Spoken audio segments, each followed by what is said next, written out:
नमस्कार भाइयों एवं बहनों, हार्दिक स्वागत करता हूं आपके अपने YouTube चैनल पर। नाम तो आप सभी भाइयों एवं बहनों को मालूम ही है।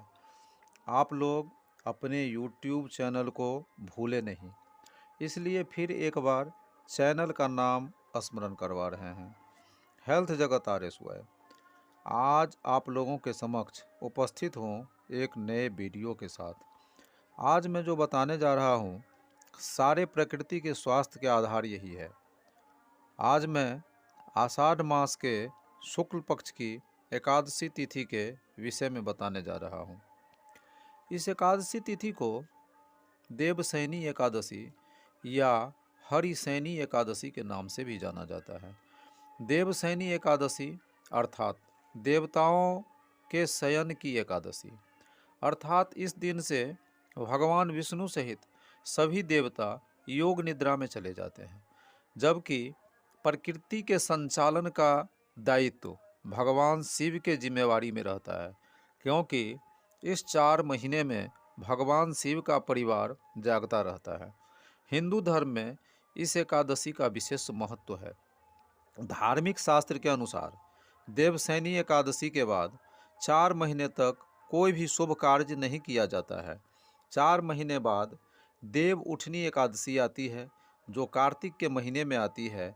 इस दिन भगवान विष्णु नींद से जागते हैं और फिर सारे शुभ कार्य शुरू हो जाते हैं। हालांकि इस 4 महीने में पूजा पाठ करने की कोई पाबंदी नहीं रहती है।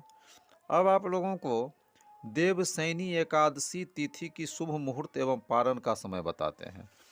आषाढ़ शुक्ल देवसैनी एकादशी तिथि की शुरुआत 29 जून 2023 को प्रातः 3:18 से हो रही है।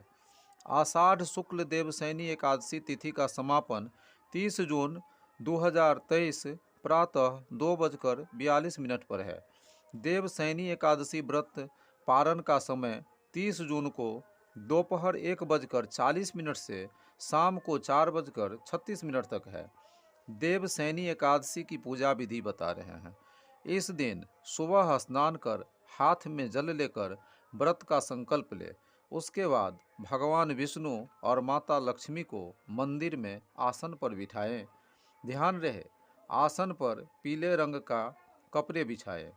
इसके बाद भगवान विष्णु को चंदन का तिलक लगाए, फूलों की माला चढ़ाए और घी का दीपक जलाए।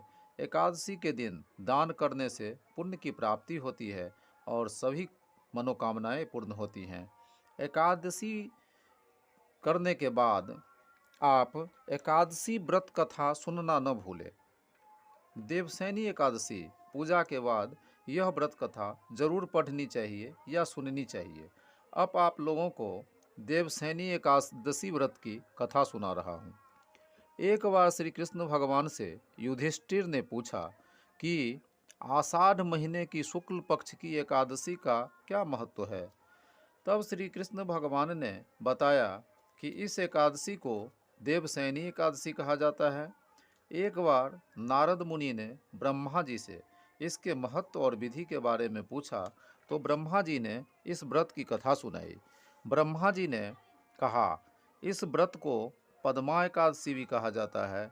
जो भी इस व्रत की कथा को सुनता है, उससे भगवान विष्णु बेहद प्रसन्न होते हैं। कथा के अनुसार एक बार सूर्य वंश में एक महान प्रतापी राजा मानधाता राज करते थे। वे अपनी प्रजा का पूरा ध्यान रखते थे।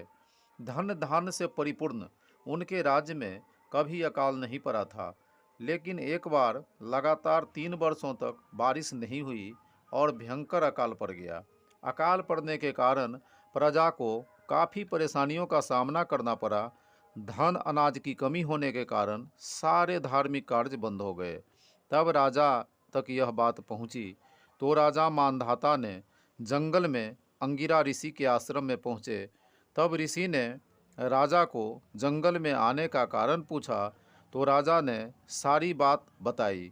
तब ऋषि ने कहा, आप पूरी प्रजा के साथ देवसैनी एकादशी का व्रत विधि पूर्वक करें।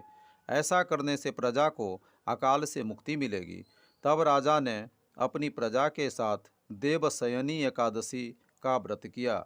ऐसा करने से राजा मांधाता के राज्य में प्रजा को अकाल से मुक्ति मिली और राज्य के लोग फिर से संपन्न हो गए। मेरे भाइयों एवं बहनों, अच्छा लगे तो लाइक और सब्सक्राइब करें और कमेंट बॉक्स में मैसेज भी दें ताकि आप लोगों के सेवा में उपस्थित रहूं। धन्यवाद भाइयों एवं बहनों।